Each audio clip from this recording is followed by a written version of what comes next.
Hello students, पिछले video में हमने बात करी थी परफॉर्मेंस इवैल्यूएशन ऑफ बॉयलर की, जिसमें से हमने बोला है कि हम इन 6 पैरामीटर्स को हम स्टडी करेंगे, जो कि है हमारा evaporative capacity of boilers, equivalent evaporation, factor of evaporation, boiler efficiency, percentage heat utilised in the economiser, और 6 is the percentage heat utilised in the super heater.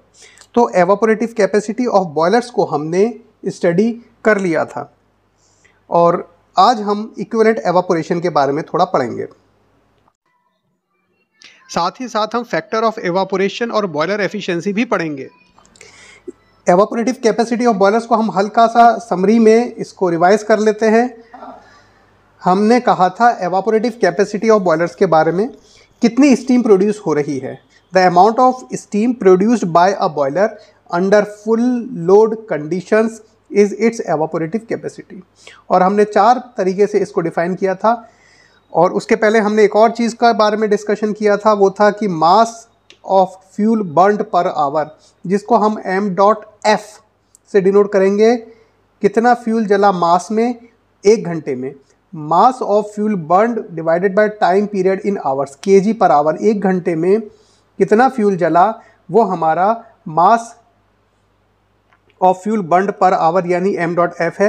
और 4 तरीके से हमने एवापोरेटिव कैपेसिटी को डिफाइन किया था। हमने कहा था, पहला कहा था हमने मास ऑफ स्टीम जनरेटेड, स्टीम कितना मास ऑफ स्टीम जनरेट हुए 1 घंटे में, mass of steam generated divided by कितने घंटे में वो स्टीम बनी है, that is the mass of steam generated per hour. 1 घंटे में हमारी कितनी स्टीम बन रही है, वो हमारा एक पहले तरीके से है एवापोरेटिव कैपेसिटी को डिफाइन करने का। दूसरा हमने बोला था MA, that is the evaporation rate on the basis of fuel consumption, mass of steam generated per hour, 1 घंटे में कितनी स्टीम बनी है, divided by mass of fuel burned in 1 hour. तो 1 घंटे में जितनी स्टीम बनी है मास के टर्म्स में, डिवाइडेड बाय कितना मास ऑफ फ्यूल बर्न्ड हुआ है 1 घंटे में। तो इन दोनों को डिवाइड करेंगे m.s और m.f को, तो kg of steam produced divided by kg of coal या फ्यूल जो भी हमारा जला है 1 घंटे में,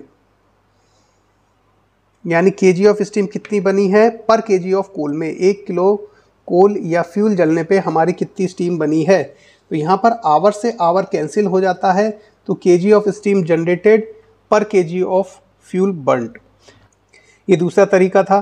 तीसरे तरीके में हमने बोला था mass of steam generated per hour divided by heating area of grate, grate के एरिया से डिवाइड कर दें mass of steam generated per hour को, तो हमारा evaporated rate on the evaporation rate या evaporative capacity on the basis of heating area आ जाता है, या ग्रेट एरिया। ग्रेट एरिया वो एरिया है जहाँ पर आपका कोल या जो भी फ्यूल है वो बर्न हो रहा है। और हमने आखिरी में बताया था evaporation rate on the basis of volume of furnace, mass of steam generated per hour divided by volume of furnace, जिसको हम kg पर आवर पर क्यूबिक मीटर में हमने इसको डिफाइन किया था। तो ये हमने पिछली बार का हम थोड़ा सा रिवाइज कर लिया है। अब ये जो हमारी एवापोरेशन रेट है, इसको थोड़ा समझने से पहले हम एक चीज़ के बारे में थोड़ा समझें। यदि हम किसी वाटर को गर्म करते हैं और हम temperature versus heat added at constant pressure यानी H एंथैल्पी के टर्म्स में यदि हम एक ग्राफ बनाते हैं, तो हमारे पास में लेटस से यदि 0 डिग्री सेल्सियस पे पानी है, उसको यदि हम गर्म करें, लेटस से समझने का प्रयास करें कि 1 एटमॉस्फेयर पे बात करें। यदि हम 1 एटमॉस्फेयर की बात करें, तो 1 एटमॉस्फेयर पे आपका यदि 0 डिग्री से लेकर हम 100 डिग्री सेल्सियस पर ले जाते हैं, 100 डिग्री सेल्सियस, तो ये जो 100 डिग्री सेल्सियस है that is its saturation temperature. ये हमारा क्या कहलाता है, this is our saturation temperature, 100 degree Celsius किस पे, 1 एटमॉस्फेयर पे। तो जब 100 डिग्री सेल्सियस पे वाटर आ जाएगा, तो ये वाली जो हीट कहलाती है, this is called as sensible heat, जिसको हम HF बोलते हैं, HF। इसके बाद 100 डिग्री सेल्सियस पे हम और हीट देते हैं तो इसका फेस चेंज होना चालू हो जाता है और यहाँ पर ये लिक्विड से टेम्परेचर तो कांस्टेंट रहता है, लिक्विड से पूरा का पूरा वेपर में इस पॉइंट पे आके कन्वर्ट हो जाता है। तो जो आपकी हीट लगी है वो लेटेंट हीट कहलाती है, वो होती है HFG। जब HF और HFG को जोड़ देते हैं तो ये बन जाता है HG। This is our HG। ये आपको स्टीम टेबल में भी मिल जाएगा। अब 100 डिग्री सेल्सियस के बाद अब आप और हीट देते हैं तो इसका टेम्परेचर राइज हो जाता है, तो ये कहलाती है सुपर हीटेड स्टीम। यहाँ पर हो जाता है दिस इज लेटर से मान लीजिए यदि 120 डिग्री सेल्सियस पे है तो ये आपका टी सुपर हीटेड कहलाएगा। टी सुपर हीटेड, अपन टी सुप इसको बोलेंगे, टी सुपर हीटेड। तो यहाँ पर ये 1 एटमॉस्फेयर पे जो 100 डिग्री सेल्सियस पे जिसका फेज चेंज होना चालू हुआ है, जो इसकी लिक्विड से वेपर में कन्वर्ट होना चालू हुआ है, इसको ये जो 100 डिग्री सेल्सियस है ये कहलाता है सैचुरेशन टेम्परेचर। हर एक प्रेशर पे, जैसे 1 एटमॉस्फेयर पे 100 डिग्री सेल्सियस है, अलग अलग प्रेशर पे ये सैचुरेशन टेम्परेचर चेंज हो जाता है। स्टीम टेबल से भी हम इस चीज़ को समझ सकते हैं। ये हमारे पास में स्टीम टेबल है। यहाँ पर हम देख सकते हैं कि लेटर से हम बार पे बात करें, किसी को भी रैंडम फिगर को यदि हम उठाते हैं तो आप देख सकते हैं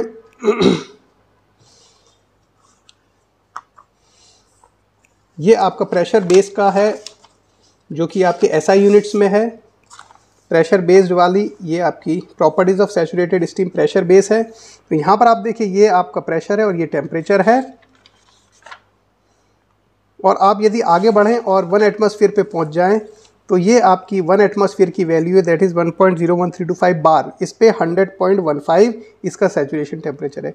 यदि प्रेशर बढ़ाएंगे तो इसका सैचुरेशन टेम्परेचर बढ़ता जाएगा। फॉर एग्जांपल 1.5 पर 111 है, और यदि हम घटाएंगे प्रेशर तो हमारा 98.22 है। तो जैसा जैसा आपका बॉयलर जिस प्रेशर पे काम कर रहा है उस प्रेशर पे उसका सैचुरेशन टेम्परेचर आ जाएगा, वो चेंज हो जाएगा। This is saturation temperature degree Celsius. और इसी तरीके से ये HF और HFG की वैल्यू भी चेंज हो जाती है। 1 एटमॉस्फेयर की यदि हम बात करें तो 419 और 2257 या 2256.3, कई जगह इसको 2257 लिखा है, तो हम इसको यूज़ 2257 इन जनरल टर्म्स में यूज़ करेंगे। ये 2256.3 को हम 2257 कई बार ले लेंगे। इन दोनों का समेशन हमारा 2676 HG है। हर एक के लिए ये वैल्यूज़ में अंतर आता है। फॉर एग्जांपल 1.5 के लिए जाएंगे तो HF की वैल्यू ये है, HFG की वैल्यू ये है। इन दोनों को जोड़ेंगे तो ये हमारा HG आ जाएगा। तो हम आगे बढ़ें। ये लग रही है आपकी एंथैल्पी या heat added to the water at constant pressure. तो इतनी हीट लगेगी 1 एटमॉस्फेयर पे, 1 एटमॉस्फेयर 419 की हीट जब लगेगी तो हमारा ये लिक्विड 0 से 100 डिग्री सेल्सियस पे या 100.15 या 100 डिग्री सेल्सियस पे ये पूरा का पूरा वाटर में रहेगा। 100 डिग्री सेल्सियस पे पानी। अब और हीट इतनी अपन ने दी तो इतनी हीट और एक्स्ट्रा देंगे तो पूरा का पूरा वेपर में कन्वर्ट हो जाएगा। तो हम यहाँ पर ये वाली बात कर रहे थे कि this is the value of HF and HFG, HF और HFG। तो यहाँ पर अलग अलग प्रेशर के लिए अलग अलग वैल्यूज़ में ये ग्राफ बनेंगे, तो इसका एक डोम हमारा बन के आ जाता है। तो हम जब इसको अलग अलग प्रेशर के लिए ग्राफ ड्रॉ करते हैं तो हमारे पास में ये आ जाता है। तो हम जब यहाँ पर बात करें किसी एक प्रेशर की, तो यहाँ पर जब हम किसी एक प्रेशर की बात करते हैं तो हम यहाँ पर यदि देखें तो टेम्परेचर और HE और H के बीच में ये डायग्राम है और ये हमारा डोम है।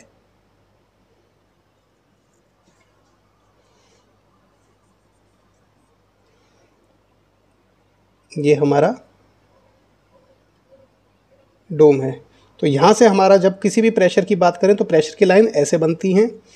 तो ये वाला अलग अलग प्रेशर के लिए यहाँ पर ये वाली अलग लाइन आ जाएगी ऐसे और ऐसे। तो अलग अलग प्रेशर के लिए नीचे वाले के लिए अलग आ जाएगी। लेटर से हम किसी एक प्रेशर की बात करें तो यहाँ पर हमारे पास में लेटर से इस प्रेशर वाले की, इस प्रेशर लाइन की बात करें तो यहाँ पर ये वाली जो वैल्यू है, ये वाली वैल्यू जो है ये कहलाएगी आपकी HF, और यहाँ पर से ये वाली वैल्यू जो है आपकी ये कहलाएगी आपकी HFG। इन दोनों को जोड़ देंगे तो HG बन जाएगा। HF और HFG को जोड़ेंगे तो HG बन जाएगा।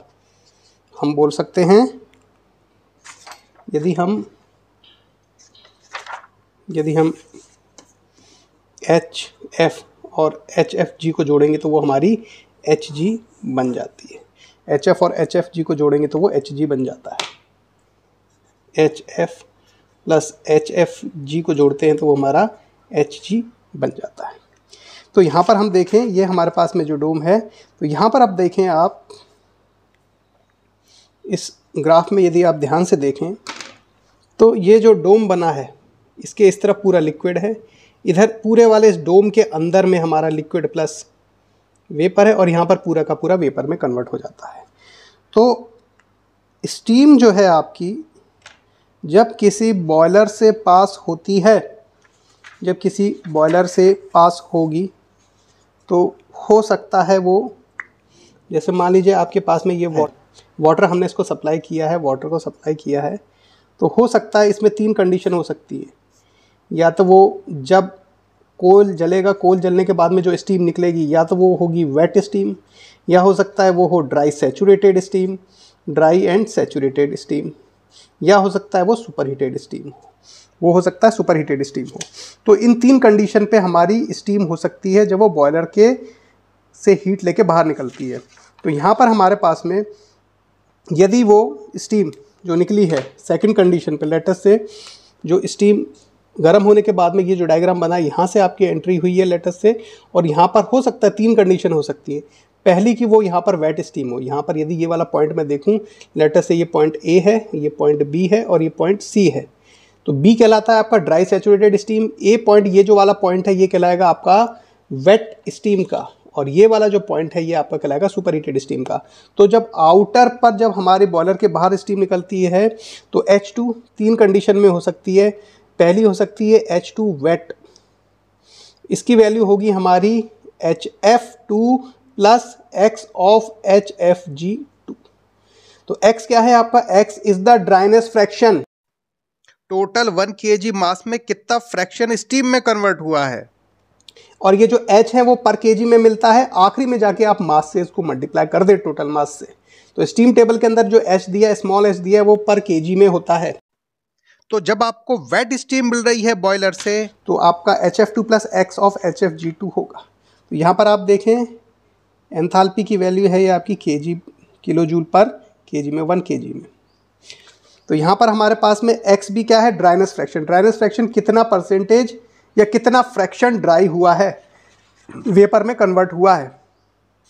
तो यहाँ पर ये आपका पहला वाला जो है दैट इज़ योर, पहले कंडीशन में ये हो सकता है आपका ये वाला हिस्सा यहाँ तक, ये यहाँ से लेकर यहाँ तक HF, ये वाला लेटर से यहाँ से अपन इसको बना सकते हैं। ये वाली वैल्यू, ये वाली वैल्यू हो सकती है पहली वाली H वेट वाली, यहाँ से लेकर यहाँ तक, तो that is HF2 plus X of HFG2। दूसरा हो सकता है वो ड्राई सैचुरेटेड हो, तो वो इस कंडीशन पे आएगा, तो टोटल यहाँ से लेकर यहाँ तक HF प्लस HFG, तो ये हो जाएगा HF प्लस HFG जो कि बराबर होगा HG के। तीसरी कंडीशन हो सकती है सुपर हीटेड की, ये वाला, तो यहाँ से लेकर यहाँ तक आखिरी वाले पॉइंट तक, यहाँ टोटल यहाँ से लेकर यहाँ तक सुपर हीटेड वाली स्टीम होगी, तो हम उसको बोल सकते हैं H2 super heated, that will be HF plus HFG plus CP super heated steam into T sup minus T set. इतनी एक्स्ट्रा हीट जो लगी है वो ये है, CP sup minus T sup minus T set, T super heated minus T set. तो इन 3 condition में हमारी स्टीम हो सकती है जब वो बॉयलर से बाहर निकल सकती है। तो हम यहाँ पर आगे देखें इन 3 कंडीशन से, अब हम आगे थोड़ा आगे बढ़ें। तो यहाँ पर मान लीजिए आपके पास में अलग अलग बॉयलर्स हैं, लेटस से कोई बॉयलर A है, कोई बॉयलर B है, कोई बॉयलर हो सकता है C है और बॉयलर D है। बॉयलर आपका ये D वाला बॉयलर है लेटस से। तो हमारे पास में क्या हो सकता है कि हो सकता है वाटर सप्लाई जो हो रहा है वो अलग अलग टेम्परेचर पे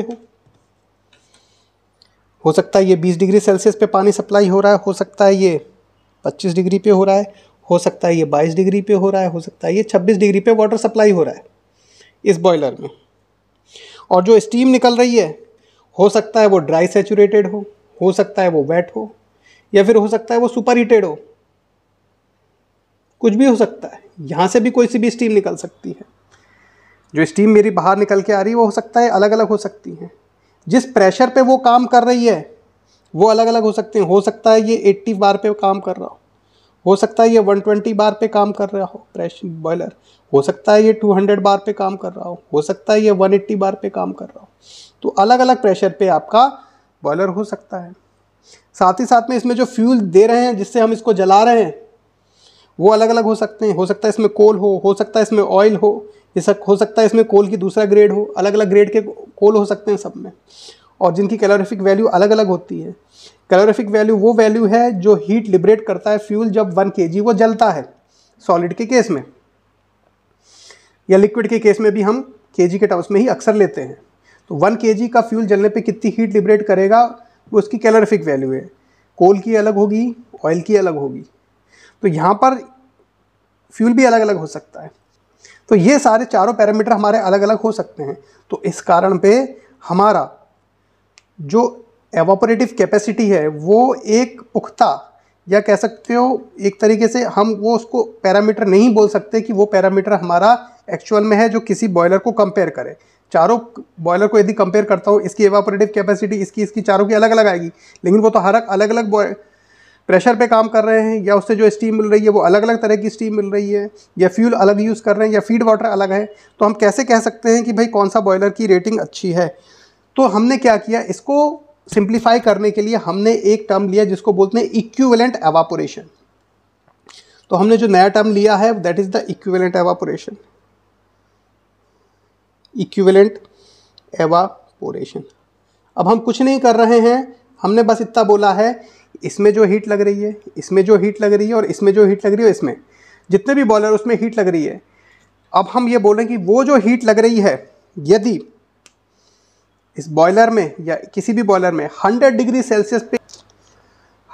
सेल्सियस पे वाटर सप्लाई हो जाए और 100 डिग्री सेल्सियस पे ही ड्राई सैचुरेटेड स्टीम मिले, तो जितनी हीट लगी है वो दोनों बराबर कर दें तो जितना मास वो बनेगा दैट इज इक्विवेलेंट एवापोरेशन। दोबारा समझें, जितनी हीट इसमें लग रही है उतनी ही हीट यदि हम इसी बॉयलर को यूज़ करें, कब? जब 20 डिग्री की जगह मान लीजिए वो 100 डिग्री सेल्सियस पे पानी सप्लाई कर रही है लिक्विड कंडीशन में, और 100 डिग्री पे ही ड्राई सैचुरेटेड आपकी स्टीम बना रही है, तो मास कितना हमको मिलेगा? That is the equivalent evaporation. तो हमारे पास में क्या कंडीशन आ गई कि 1 एटमॉस्फेयर पे यदि 100 डिग्री सेल्सियस पे सब में हम वाटर सप्लाई करें लिक्विड कंडीशन में और ड्राई सैचुरेटेड स्टीम सब में निकालें, तो कितना एवापोरेशन आएगा, कितना मास ऑफ एवापोरेशन स्टीम का आएगा? That is the equivalent evaporation. तो यहाँ पर हम बात करें व्हाट इज इक्विवेलेंट एवापोरेशन, इसको हम लिखित में थोड़ा समझ लेते हैं। तो equivalent evaporation, the amount of steam produced by a boiler, जो हमने अभी बोला है उसी को यहाँ पर हमने लिखा है। The amount of steam produced by a boiler is dependent on the following major parameters. जो भी हमने अभी डिस्कस किया कि 4 पैरामीटर पे हमारी स्टीम जो बन रही है वो डिपेंड कर रही है। फीड वाटर टेम्परेचर, पानी जो सप्लाई कर रहे हैं उसका टेम्परेचर, कितने प्रेशर पे बॉयलर काम कर रहा है, वर्किंग प्रेशर, कौन सा फ्यूल, कैसा फ्यूल यूज़ कर रहे हैं, fuel used, quality of steam generated, जो हमको स्टीम मिल रही है आपकी स्टीम ड्राई है कि वेट है कि सुपर हीटेड स्टीम है। तो हम यहाँ पर पढ़ें कि in practical conditions the various boilers utilise feed water at different temperature.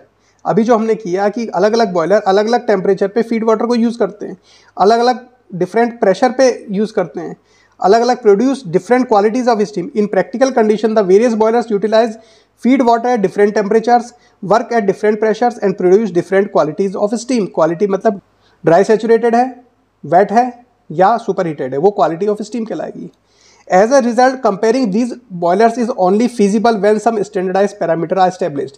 कोई एक स्टैंडर्ड पैरामीटर लाना पड़ेगा तभी हम इनको कंपेयर कर सकते हैं। तो हमने क्या स्टैंडर्ड पैरामीटर यूज़ किया है? Therefore, a standard approach involves using feed water at 100 degree Celsius. Feed water को 100 डिग्री सेल्सियस पे किया है, operating at pressure of 1 atmosphere या 1.01325 bar. Under these conditions, water evaporates at 100 degree Celsius which requires 2257 kilojoule per kg of latent heat to convert it into steam. 100 degree Celsius पे ही आपकी जब steam बन के आ जाएगी, तो अभी थोड़ी देर पहले हमने स्टीम टेबल से देखा था 2257 किलोजूल पर केजी ऑफ की लेटेंट हीट हमारी यूज़ होगी।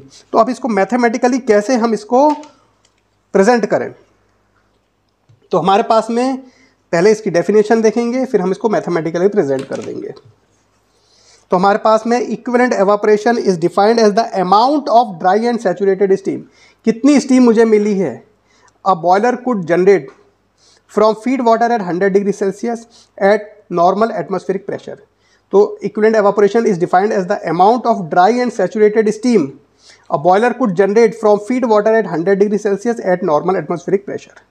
तो यहाँ पर हम सारे पैरामीटर्स को देख लें। एमएस जो एक्चुअल में बॉयलर प्रोड्यूस कर रहा है, मास of steam generated per our at pressure P and temperature T in the boiler, हो सकता है वो 80 बार पे काम कर रहा हो या 300 डिग्री सेल्सियस या हो सकता है 200 डिग्री सेल्सियस पे काम कर रहा हो। उस टाइम पे हमारा बॉयलर m.s की स्टीम बनाएगा, जिसको अभी हमने एवापोरेटिव कैपेसिटी से बताया था। और अभी हमने बताया कि एंथैल्पी ऑफ स्टीम, जो स्टीम मुझे बाहर मिली है बॉयलर से, वो 3 कंडीशन में हो सकती है, या तो वेट हो सकती है, या ड्राई सैचुरेटेड, या हो सकती है सुपर हीटेड। तीनों के फॉर्मूले हमने देख लिए थे। H2 for wet steam is HF2 plus X of HFG2 where X is the dryness fraction, या फिर हो सकता है वो ड्राई सैचुरेटेड हो, उसके केस में HG2। और हमारा यदि वो स्टीम सुपर हीटेड है तो HG2 plus CP super heated into T sup minus T set होगा। तो ये, और साथ ही साथ में HF1 हम यहाँ पर डिफाइन कर रहे हैं। HF1 is the enthalpy of water at feed temperature. Feed water जो है उसकी एंथैल्पी कितनी है, वो HF1 है। इतने पे वाटर सप्लाई हुआ है और फाइनली H2 की हमको एंथैल्पी हमको स्टीम की मिली है। यदि कितनी हीट उसने गेन करी है HF1 से H2 की तरफ जाते हुए, तो हम बोल सकते हैं H2 माइनस HF1, इतनी हीट उसने किसी बॉयलर ने ले ली है। तो हम इसको यहाँ पर थोड़ा और क्लियरली डिफाइन कर लें। तो हम यहाँ पर बोल सकते हैं, थोड़ी देर पहले हमने देखा था mass of fuel burned in 1 our is m.f। m के ऊपर डॉट लगा हुआ है पर आवर में, तो मास of fuel burned per our. ME जो हमको अब पैरामीटर जिसको डिफाइन करना है, ME is the equivalent mass of dry and saturated steam generated from and at 100 degree Celsius. 100 degree Celsius पे ही पानी सप्लाई हो रहा है और 100 डिग्री सेल्सियस पे ही हमारा स्टीम बन रहा है ड्राई सैचुरेटेड। उस केस में हमारा मास कितना बनेगा।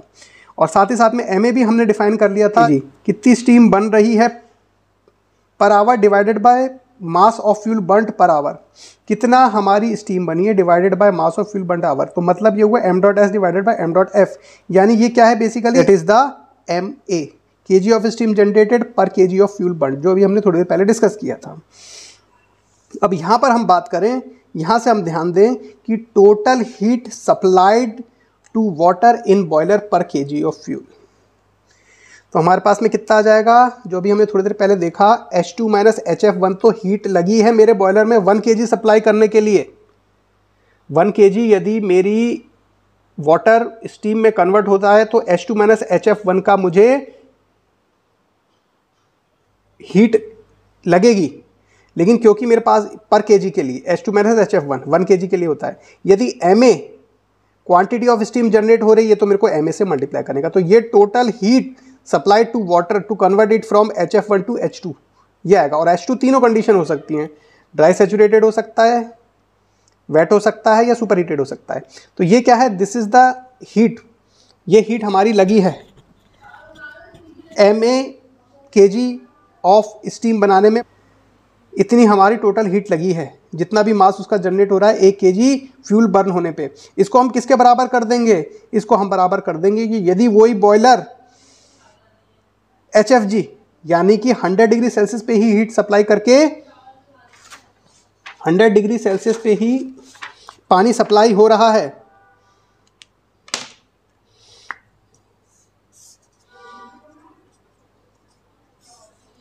तो यहां पर हमारे पास में हमने बोला ये वाला यहां पे इनलेट हुआ है और यहां से आउटलेट हो गया है, तो कितनी हीट लगी HFG 100 डिग्री सेल्सियस के लिए कितना है, ये वाली वैल्यू HFG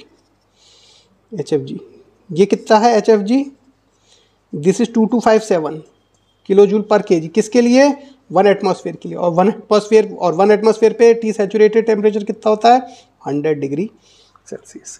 तो यहाँ से हम इसको बात कर सकते हैं कि यदि स्टीम यहाँ पर सप्लाई हो रही है और यहाँ पर उसको एग्जिट मिल रही है, यहाँ पर सप्लाई और यहाँ पर एग्जिट हो रही है स्टीम, तो HFG यानी 2257 की हीट मिली, तो उस केस में हमको मास कितना मिलेगा, तो टोटल जो स्टीम मेरी एक्चुअल में लगी है दिस इज इक्वल टू जो मुझे मास निकालना है into HFG eight 100 degree Celsius. HFG 100 degree Celsius पे मल्टीप्लाई करूँगा, इतनी हीट मुझे लगेगी। यदि मेरा बॉयलर 100 डिग्री सेल्सियस पे वाटर ले रहा है लिक्विड कंडीशन में और स्टीम सप्लाई कर रहा है 100 डिग्री सेल्सियस में ड्राई सैचुरेटेड, तो यहाँ पर इस HFG एट 100 डिग्री सेल्सियस की जगह हम लिख सकते हैं 2257 को इससे नीचे डिवाइड कर दे तो ME आ जाएगा, ये आ जाएगा। दिस इज द मास जो हमको मिला है, इक्विवेलेंट एवापोरेशन इज द मास। कब? वही वाला बॉयलर जब 100 डिग्री सेल्सियस पे वाटर को इनलेट ले रहा है और 100 डिग्री सेल्सियस पे ही स्टीम बना रहा है। तो 2257 यहाँ से हमने क्या करा, M equals to MA S2 minus HF1 divided by HFG eight 100 degree Celsius, इसकी जगह हम लिखेंगे 2257 और ये ME, this is the equivalent evaporation, this is the equivalent evaporation. अब आप हर एक का ME निकाल सकते हैं, चारों बॉयलर का ME निकाल के कंपेयर कर सकते हैं कि हमारा बॉयलर कौन सा ज़्यादा अच्छा काम कर रहा है, उसकी हम एक तरीके से कुछ उसको हम कंपेयर कर सकते हैं, उसका हम एक कंपैरिजन कर सकते हैं। तो it is the kg of steam generated per kg of fuel, ठीक है। वही वाला बॉयलर यदि 100 डिग्री सेल्सियस पे पानी को सप्लाई कर रहा है, 100 डिग्री सेल्सियस पे ही स्टीम ड्राई सैचुरेटेड बना रहा है, तो इतनी वो स्टीम बनाएगा। तो ME क्या है, it is the equivalent evaporation, this is the mass, actual में mass of kg of steam generated per kg of fuel, तो this is your equivalent evaporation. तो ये हमारा सेकंड पैरामीटर हो गया। हमारा थर्ड पैरामीटर होगा फैक्टर ऑफ एवापोरेशन, जो बहुत सिंपल है, उसमें कुछ बहुत कठिन नहीं है, उसका सिर्फ एक फॉर्मूला है। तो हम यहाँ पर लिख सकते हैं factor of evaporation, it is defined as the ratio of heat received by work kg of feed water for evaporation under actual condition to that received by 1 kg of water evaporated from and at 100 degree Celsius. तो कुछ नहीं है, बस यहाँ पर H जो heat actual में supply हो रही है डिवाइडेड बाय जो हीट हमको लगेगी 100 डिग्री सेल्सियस पे उसको स्टीम में कन्वर्ट करने के लिए। तो एक्चुअल केस में S2 minus HF1 divided by HFG eight 100 degree Celsius, जो कि होता है 2257 है। तो जो इक्विवेलेंट एवापोरेशन था उसके अंदर हमारा फॉर्मूला था MA, S2 माइनस HF1 2257। यहाँ से MA को यदि नीचे ले जाते हैं तो ME बाय MA हो जाएगा, क्योंकि S2 माइनस HF1 बाय 2257 तो है आपका ये FE, factor of evaporation. This is your factor of evaporation, जिसके अंदर MA से हमने मल्टीप्लाई कर दिया है। S2 minus HF1 divided by 2257, this is our factor of evaporation. और यहाँ पर यदि MA को मैं नीचे ले जाता हूँ तो S2 minus HF1 by 2257 is equal to ME by MA। तो फैक्टर ऑफ एवापोरेशन को अपन क्या लिख सकते हैं, ME बाय MA भी लिख सकते हैं। तो equivalent evaporation from and at 100 degree Celsius divided by evaporation per kg of fuel. तो this is your factor of evaporation, equivalent evaporation ME from and at 100 degree Celsius divided by evaporation, जो actual evaporation per kg of fuel. ये हो गया हमारा factor of evaporation. ये भी 1 kg के लिए और ये भी 1 kg के लिए, दोनों के दोनों फॉर 1 kg पर kg of fuel. Equivalent evaporation वैसे ही 1 kg के लिए आता है अपना, ठीक है। तो ये हमारे 3 पैरामीटर अब हो गए। चौथा पैरामीटर है हमारा बॉयलर एफिशिएंसी। चौथा पैरामीटर है हमारा बॉयलर एफिशिएंसी। तो बॉयलर एफिशिएंसी भी बहुत सिंपल है, that is the energy absorb by feed water. Energy absorb by feed water कितना था, m.s into S2 minus F1। इतनी स्टीम बन रही है, तो 1 kg के लिए इतनी यूज़ हुई थी हमारी, अभी हमने थोड़ी देर पहले देखा। तो ये है energy absorb by feed water to generate steam, m.s into bracket में S2 माइनस HF1 ब्रैकेट बंद, divided by energy produced by fuel. 1 kg fuel जो एनर्जी प्रोड्यूस करता है, लिबरेट करता है, वो कैलोरीफिक वैल्यू कहलाती है, क्योंकि मास ऑफ फ्यूल 1 घंटे में m.f जल रहा है, इसलिए m.f से मल्टीप्लाई करें तो हमारी 1 घंटे के अंदर कितनी मेरी हीट लिबरेट करी है मेरे फ्यूल ने जलने पे, वो आ जाएगी। तो 1 घंटे में कितनी स्टीम जनरेट हुई, वो वाली एनर्जी डिवाइडेड बाय 1 घंटे में कितनी हीट लिबरेट करी मेरे फ्यूल ने, इनटू 100 कर दें तो ये मेरी आ जाएगी बॉयलर की एफिशिएंसी। तो यहाँ पर सी कैलोरीफिक वैल्यू को हमने CVF से डिनोट किया, जो कि फ्यूल की कैलोरीफिक वैल्यू है। तो this is our boiler efficiency. तो वीडियो को लाइक करें, दोस्तों में शेयर करें, चैनल को सब्सक्राइब करें। Thank you.